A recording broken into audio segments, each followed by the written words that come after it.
The greatest mystery is not that we have been flung at random between the profusion of matter and of the stars, but that within this prison we can draw from ourselves images powerful enough to deny our nothingness. In 1945, near the Egyptian town of Nag Hammadi, a local farmer named Muhammad al-Saman and his brothers made a discovery that would forever alter our understanding of early spirituality. While digging for fertilizer near limestone cliffs, they unearthed a sealed clay jar containing 13 leather-bound codices, which were ancient books written in Coptic script. Initially unaware of their significance, some pages were even used as kindling before scholars recognized what had been found. A library of Gnostic writings that had remained hidden for over 150 years. These texts, including the Gospel of Thomas, the Gospel of Philip, and the Gospel of Truth, were not merely alternative versions of familiar spiritual stories. They represented windows into an entirely different spiritual worldview, one that had been systematically suppressed, with its texts hunted down and destroyed in one of history's most thorough spiritual purges. The Nag Hammadi discovery revealed that early spirituality had been far more diverse than previously believed, with competing visions of salvation and the divine nature. For spiritual seekers, this archaeological event was nothing short of revolutionary, as ancient treasures of wisdom became suddenly accessible again, speaking directly to the modern soul with surprising relevance and power. These were texts that emphasized personal spiritual awakening over institutional authority, direct experience of the divine over blind faith, and the presence of divine light within every human being. The term Gnostic derives from the Greek word gnosis, but this was no ordinary knowledge. While modern education values information and intellectual understanding, gnosis referred to something profoundly different, specifically a transformative, direct experience of divine reality that transcended words, concepts, and beliefs. For the Gnostics, salvation did not come through adherence to religious doctrines or performing rituals. It came through an internal awakening, a radical illumination that revealed both the true nature of the world and one's own divine identity. This was knowledge in its most sacred form. Not something you learned, but something you remembered, a recognition of what you had always been beneath the layers of forgetting. This understanding stood in stark contrast to the developing orthodoxy of early religious institutions, which emphasized faith, obedience, and ecclesiastical authority. The Gnostics taught that the divine spark already existed within each person, needing only to be recognized and nurtured. This radical message of spiritual self-empowerment, that one could bypass institutional authority and experience the divine directly, was both liberating and dangerous to the established order. Gnostic teachers often spoke in riddles, symbols, and paradoxes, not to confuse, but to provoke deeper questioning. They understood that ultimate truth could not be handed down like a set of rules. It had to be discovered through inner transformation. This path required courage, discipline, and a willingness to confront uncomfortable realities about the world and oneself. When we speak of the Gnostic scriptures, we are not merely discussing ancient religious texts, but a living tradition of awakening.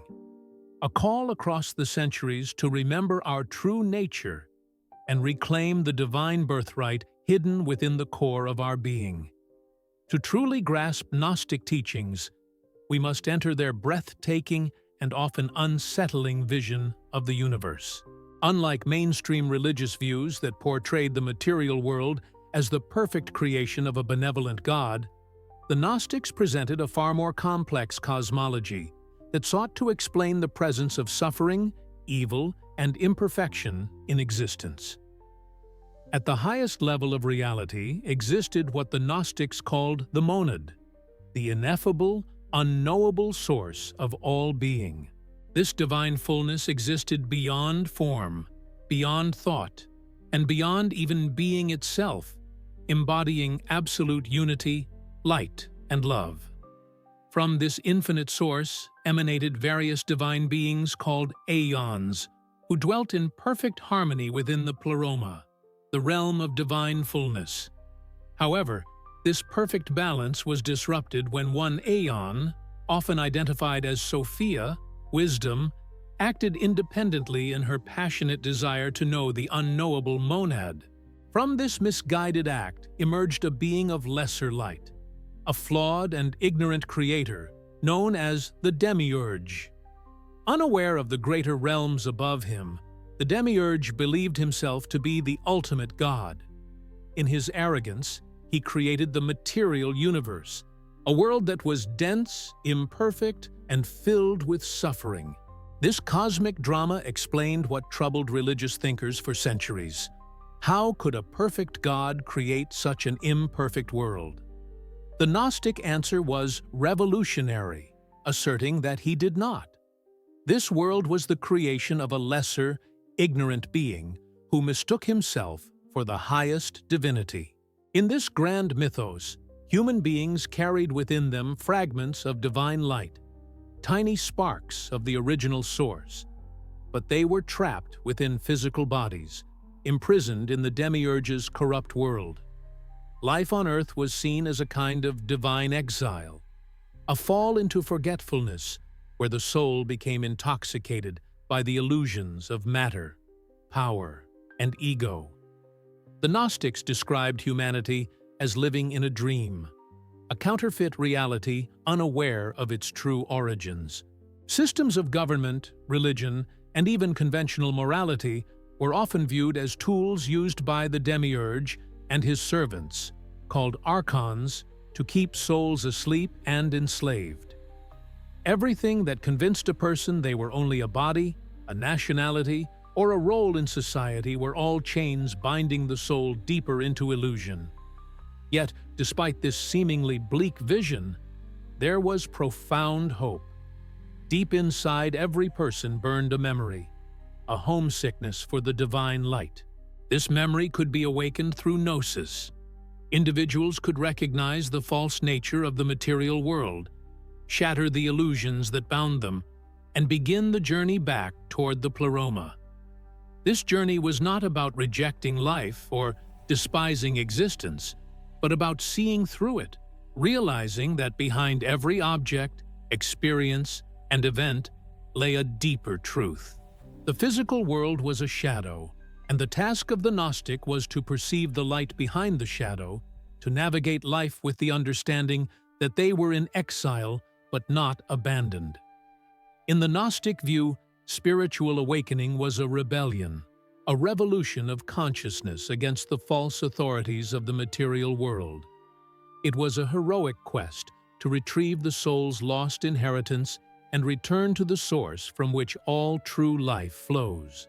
In many ancient spiritual traditions, the feminine principle was often marginalized or demonized, reduced to secondary roles behind male gods and prophets. But in the Gnostic scriptures, the divine feminine stands at the very heart of the cosmic drama, not as an afterthought, but as a central, sacred force in the unfolding story of existence. At the center of this feminine reverence is Sophia, whose name in Greek means wisdom. Sophia was not a mere metaphor or symbolic figure to the Gnostics. She was a real, living emanation of the divine, an aeon birthed from the fullness of the pleroma. She was a bridge between the infinite and the finite, between pure spirit and the broken material world. Sophia's story is both luminous and tragic. Moved by a profound yearning to experience the unknowable monad, to know the source of all being, Sophia acted alone, outside the balanced harmony of the other aeons. In her boldness, she brought forth the Demiurge, the flawed creator of the physical world. Her act was not one of evil, but of a desperate, beautiful longing for deeper connection. Yet it resulted in cosmic imbalance, a rift that led to the creation of the material universe, a realm of separation, illusion, and suffering. In traditional religious narratives, mistakes by divine figures might result in punishment or banishment. But in the Gnostic vision, Sophia's fall was different. It was an act of tragic nobility, filled with sorrow and deep wisdom. Rather than abandoning creation, Sophia extended herself into the material world, embedding her spirit within it. She did not sit aloof in the higher realms, detached from the suffering her actions had triggered. Instead, she became intimately involved, hiding sparks of her divine essence within the souls of human beings. Every human soul, the Gnostics taught, carries within it a fragment of Sophia's lost light, a memory of divine origin, a cry for reunion with the infinite. Thus, Sophia became both the cause of the fall and the agent of redemption. Through her, humanity is gifted the opportunity to awaken.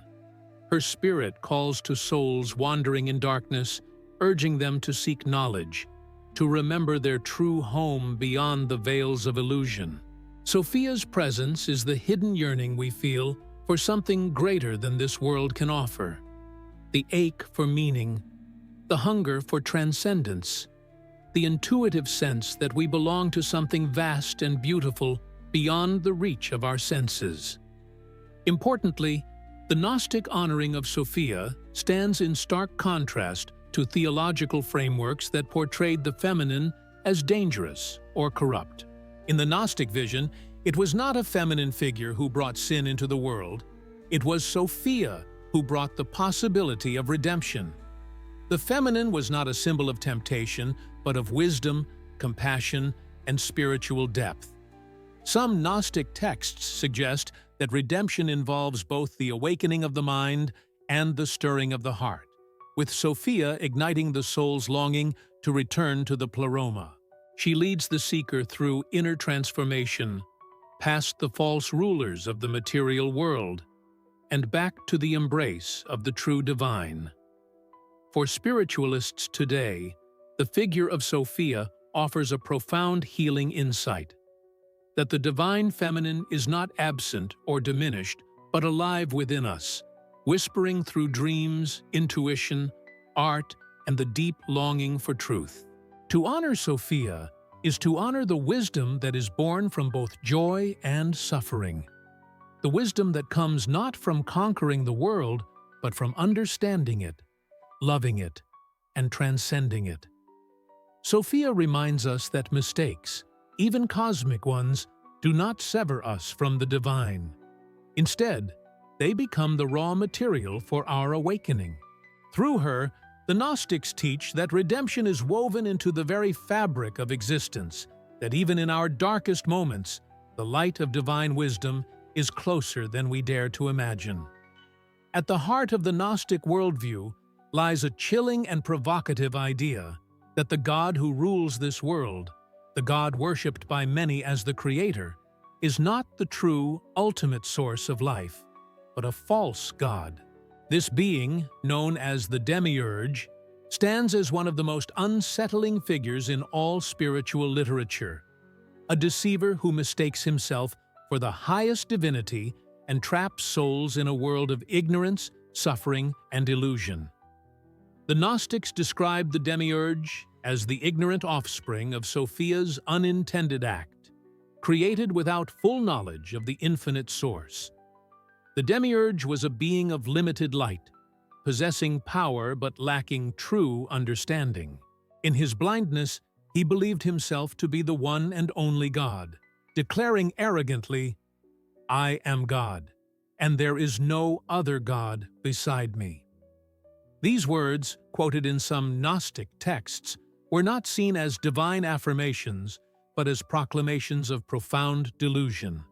The material world that the Demiurge created is, according to Gnostic teaching, deeply flawed because it reflects his ignorance. Everything from natural disasters to human cruelty, from disease to death, can be traced back to this flawed act of creation.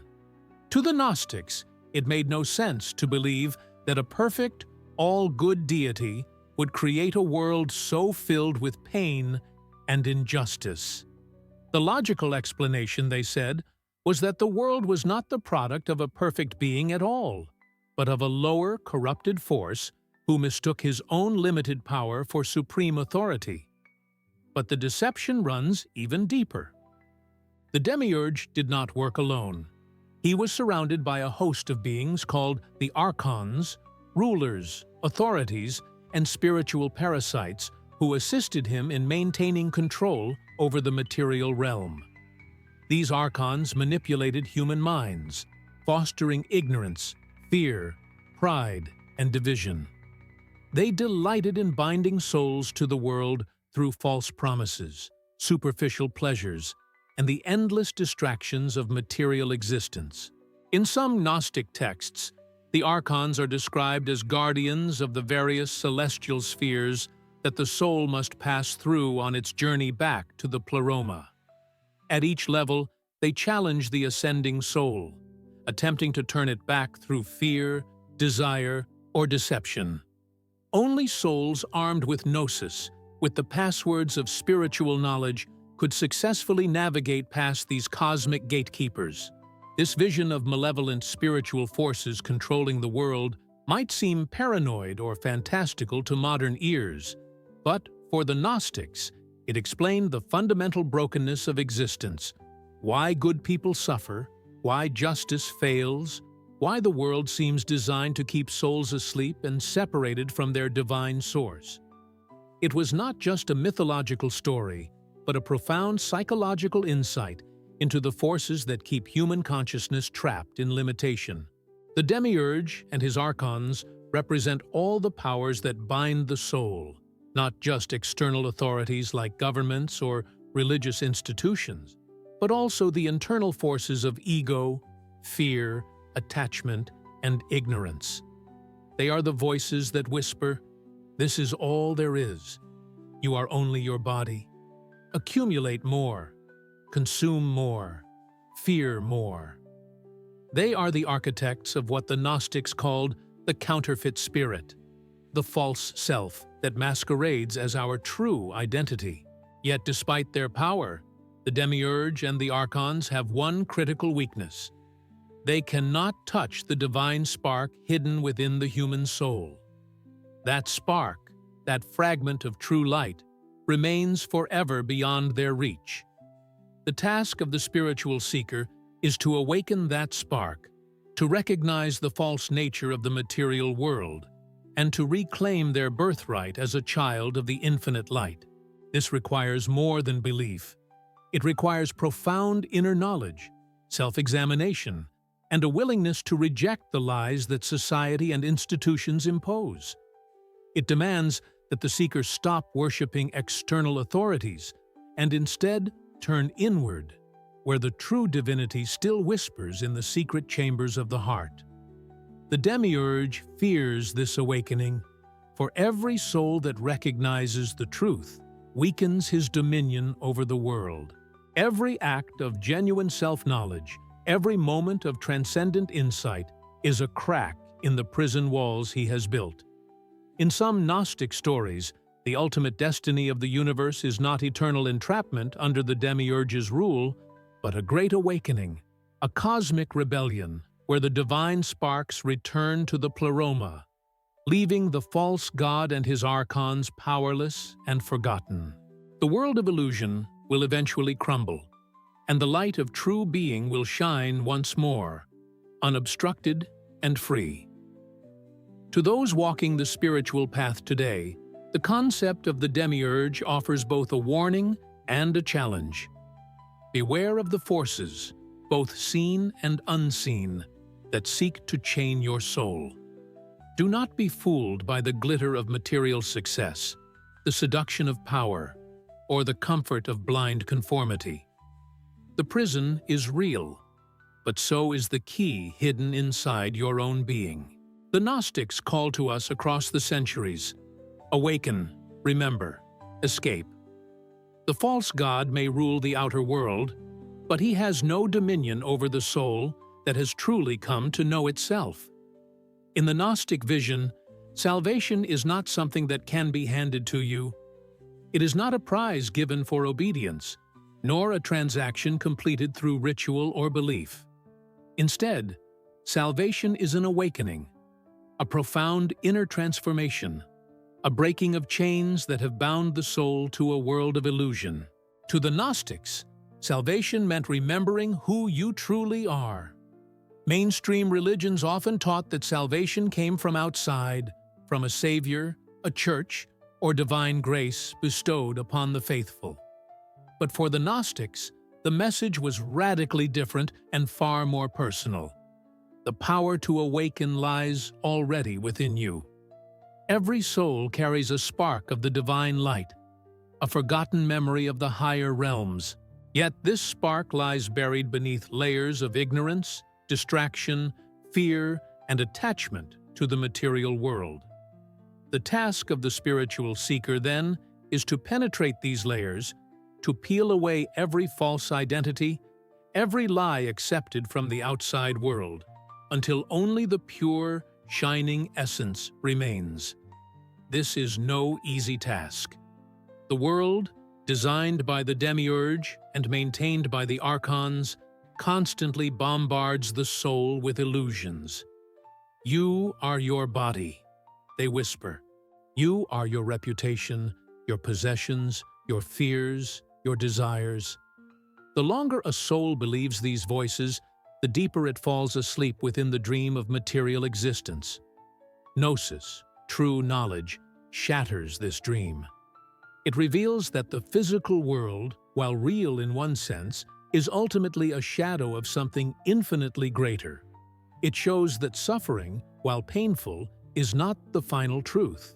It awakens the soul to its own divine nature and reminds it of its homeland beyond the stars, beyond even the concept of space and time. The Gnostic scriptures speak often of the awakening as a kind of spiritual resurrection. It is a death before death, the death of ignorance, the death of the false self, followed by a rebirth into consciousness, clarity, and freedom. In this state of awakened being, the seeker no longer worships external gods, obeys empty laws, or fears death. They walk through the world as strangers in a foreign land, knowing that their true life is hidden with the infinite. But how does one achieve this awakening? The Gnostics taught that it is not through faith alone, nor through passive waiting, but through active inner work. It requires deep self-examination, discernment, and silent listening to the voice of the divine spark within. Meditation, contemplation, symbolic understanding of the world, and engagement with hidden teachings were all paths to gnosis. Importantly, awakening is not a one-time event, but an ongoing process. It unfolds in stages, like the peeling of an onion, as the soul discards layer after layer of illusion. First, one must awaken to the falsehood of the world, seeing through its promises and lies. Then, one must awaken to the reality of the inner spark, feeling the call to return home.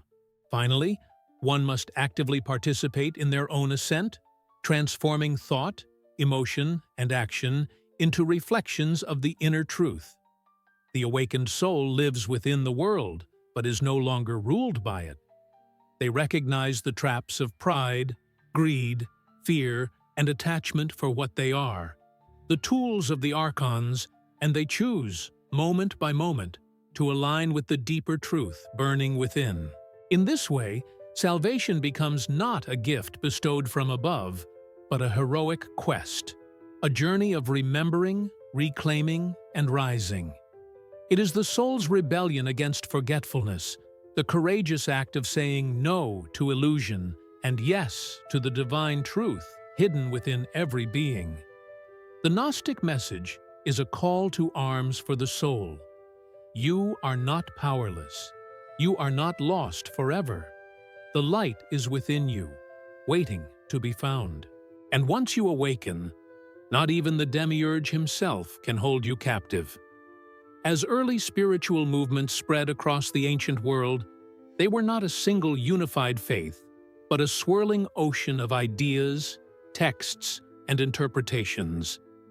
Many groups vied to define the path to divine truth, and among them, the Gnostics offered some of the most profound and most dangerous visions of spiritual awakening. But history is written by the victors, and the Gnostic voice was ultimately silenced. The Gnostic scriptures were not merely forgotten.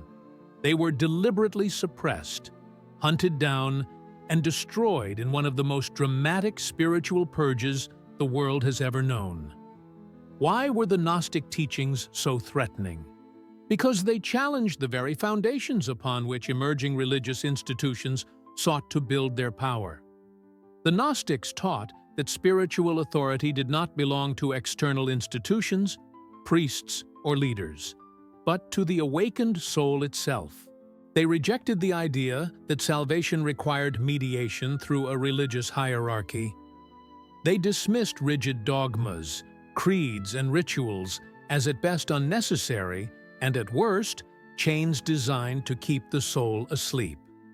For the early institutional religions, which sought to unify and control an increasingly diverse and scattered population, this was an intolerable threat.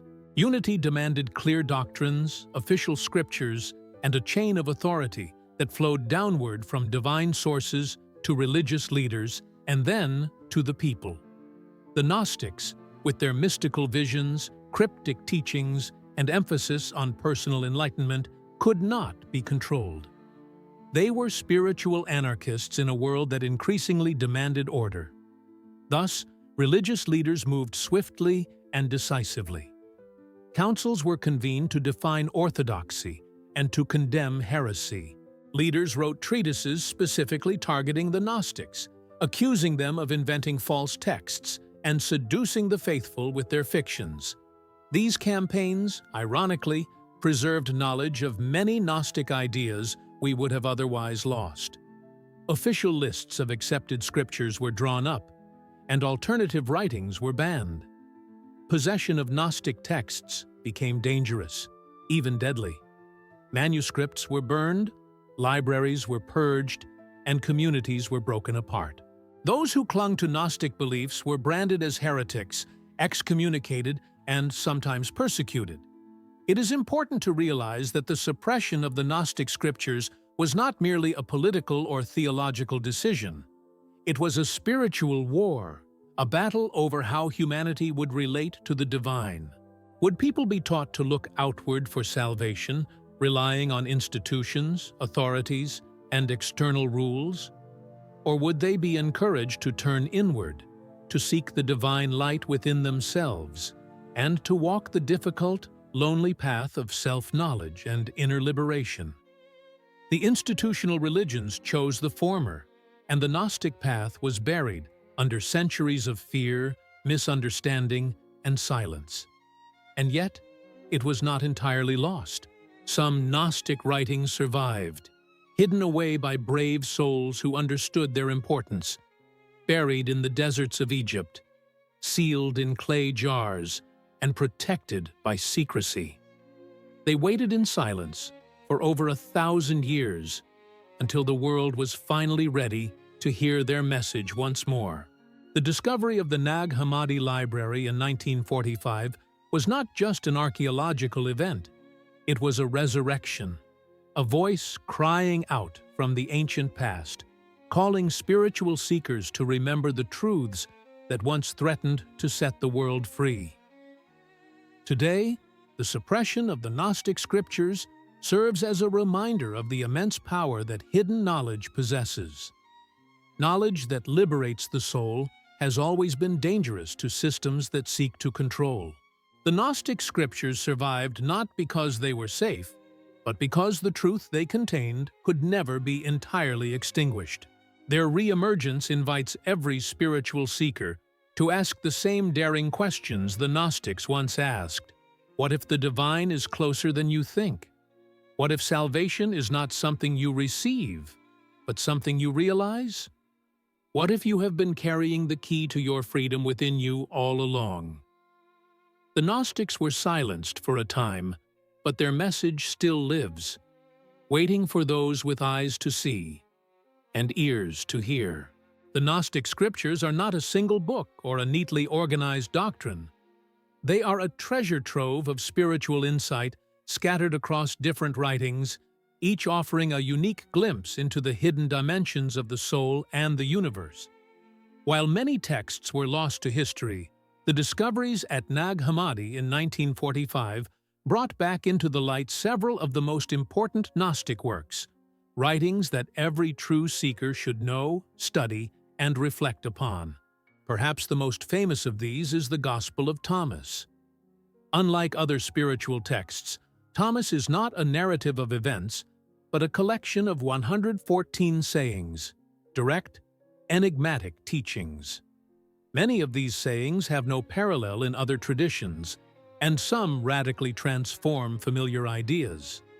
In Thomas, the teachings speak not of worshipping external figures, but of finding the divine light within oneself. One of the most powerful passages declares, "The kingdom is inside of you, and it is outside of you. When you come to know yourselves, then you will become known, and you will realize that you are the children of the living source." This is not a call to blind faith, but to inner discovery. A reminder that enlightenment is an inside job, a sacred quest to know one's true nature. Another profound text is the Gospel of Mary, a revolutionary scripture attributed to Mary Magdalene, who in Gnostic circles is portrayed as a spiritual master in her own right. In this Gospel, Mary receives secret teachings that others do not understand or accept. When her authority is questioned, she responds with confidence, showing that spiritual insight is not bound by gender, tradition, or hierarchy. The Gospel of Mary stands as a beacon of the divine feminine and a powerful testimony to the idea that true knowledge transcends worldly structures. The Gospel of Philip is another remarkable text, exploring the mysteries of the soul, love, and divine union. It speaks poetically of sacred relationships, not as mere human connections, but as symbolic acts of spiritual unity that reflect the longing of the soul to return to its divine origin. In Philip's vision, salvation is deeply tied to inner transformation, to the reclaiming of the soul's lost knowledge, and to the deep mystery of reunion with the light. Beyond these, we have the Gospel of Truth, attributed to the Gnostic teacher Valentinus, one of the greatest minds of the early spiritual era. The Gospel of Truth presents salvation not as rescue from sin, but as awakening from ignorance. It tells a story where the ultimate problem is forgetfulness, and the solution is remembrance. This gospel reads like a meditation, flowing in poetic, luminous language that guides the reader toward a profound inner clarity. Other important texts include the Apocryphon of John, which presents a detailed Gnostic cosmology, a cosmic map showing how the world came into being through the error of Sophia and the arrogance of the demiurge. It is here that we see the full grandeur of the Gnostic vision, a universe layered with spiritual beings, battles of light and darkness, and the hidden journey of the soul striving to return to its true home. There is also Thunder, Perfect Mind, a haunting and powerful text in which the divine feminine speaks in paradoxes. I am the first and the last.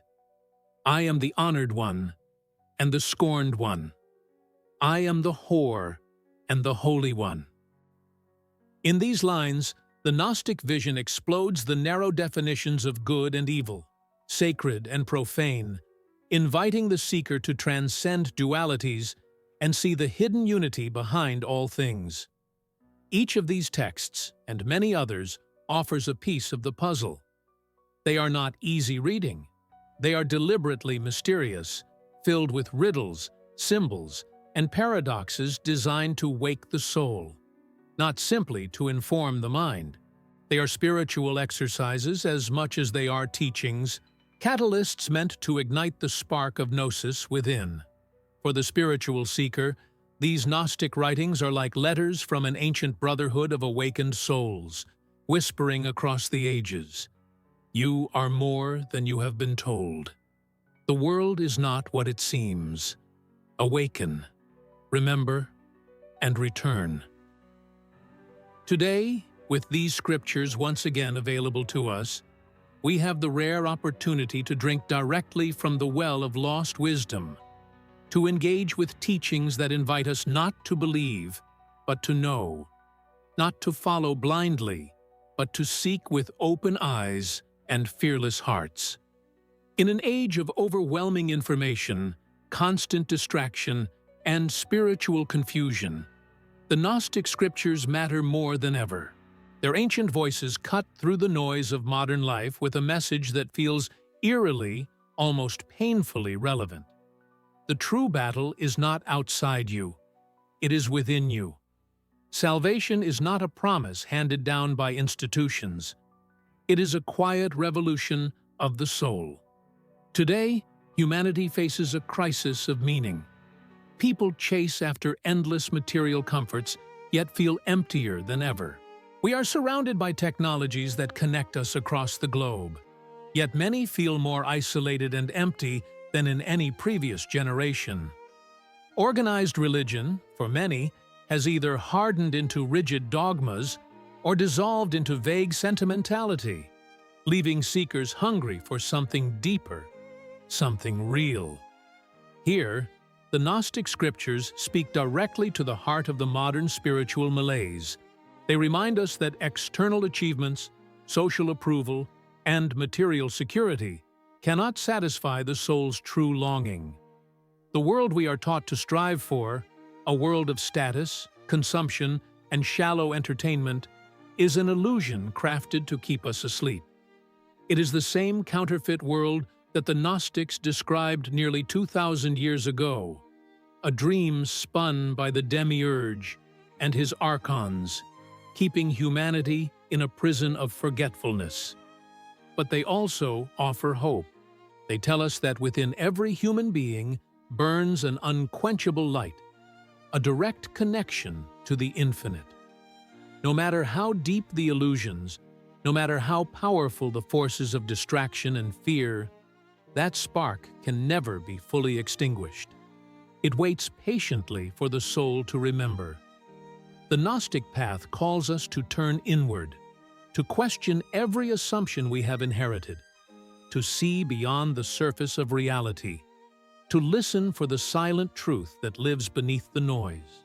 It challenges us to wake up, not simply to be better citizens or more productive workers, but to reclaim our birthright as beings of divine origin.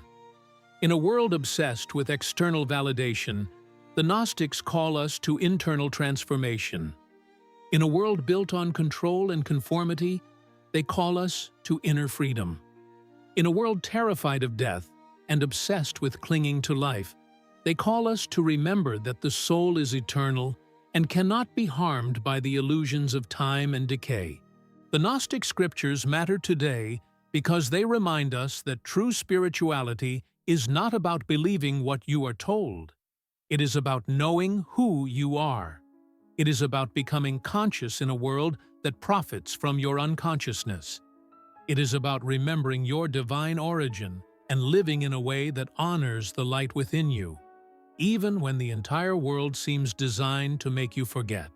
Reading these texts is not just an intellectual exercise, it is an invitation to embark on the most dangerous and beautiful journey of all, the journey inward. It is an invitation to become a seeker in the truest sense, to refuse easy answers, to wrestle with mystery, and to trust the silent compass of your soul. The Gnostics were silenced for centuries, but their voice rises again now, speaking more clearly than ever. You are not a product of this broken world. You are a child of the light. Awaken, remember, and come home. In a time when so many are searching for meaning, truth, and real spiritual power, the Gnostic scriptures are not just ancient relics. They are living maps for the soul's liberation. As we close this journey through the Gnostic scriptures, one truth stands clear.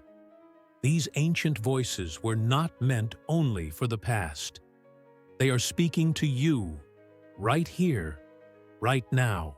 They whisper a secret that many have forgotten, that the answers you seek will never be fully found in the outer world.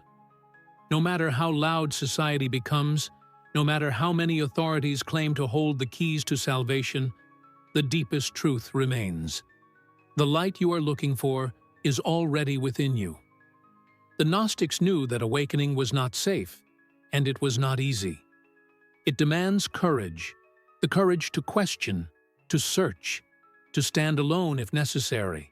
It demands the humility to admit how deeply we have been asleep, and the strength to begin the slow, beautiful work of remembering who we truly are. In a world designed to keep you distracted, the greatest rebellion is to seek inner truth. In a world that demands your obedience, the greatest freedom is to awaken. And in a world that teaches you to forget, the greatest act of love is to remember. The Gnostic path is not for everyone. It is not for those who seek comfort over truth, or certainty over wisdom, but for those who feel the ancient call stirring in their soul, for those who have tasted the emptiness of the outer world and long for something real. The Gnostic scriptures offer a living invitation. Awaken, remember, return. The journey home begins within. The divine spark that the Gnostics spoke of, that fragment of eternal light buried deep in the human soul, still burns today. In you, in me, in everyone who has ever gazed at the stars and felt a mysterious longing for something beyond this world. That spark is not just a poetic metaphor. It is the most real thing about us, more real than our names, our bodies, our histories, or our fears.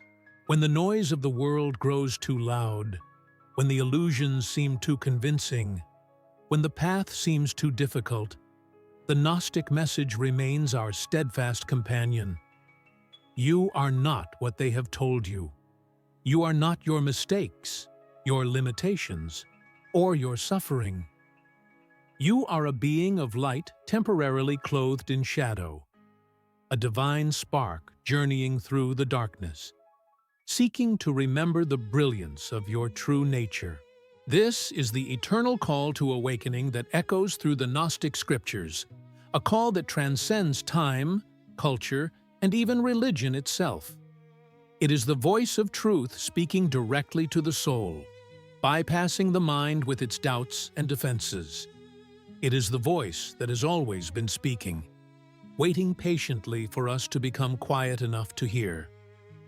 Listen now. Can you hear it? It is calling you home.